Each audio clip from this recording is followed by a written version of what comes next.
Survivors say Islamic State militants often forced Yazidi men to dig mass graves like this one before killing them and throwing them in. Women and children were captured and sold into forced labor or sexual slavery. Asia was only 12 when she was taken 5 years ago.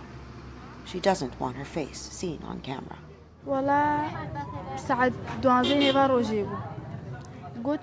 They came around noon and told us to pack. They said they would take us to the mountains to be free and brought us to a school. First, they took our valuables, our mobile phones, and our ID cards. She escaped IS only weeks ago as the militants lost their last bit of land in a brutal battle.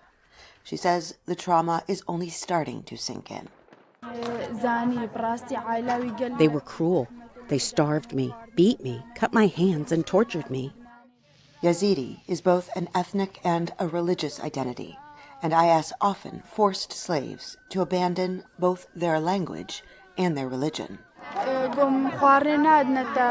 They told me if I didn't pray in their way, I would get no food and water. I had no choice but to pretend to pray in front of them. Activists blame the militants, saying they hope increased international recognition of the crimes as a genocide will spark international action to punish the perpetrators and help the Yazidi people recover. But they also blame the government for not protecting them in the first place and not solving the continuing crisis.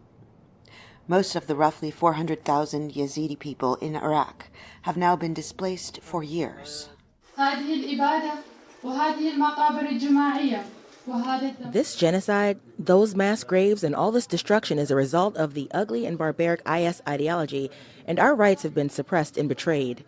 Roughly 3,000 people believed to be captured by Islamic State remain missing, and the pain here is palpable. We didn't believe they could do this. They told us they were taking us to the mountains to be free, and then they destroyed us.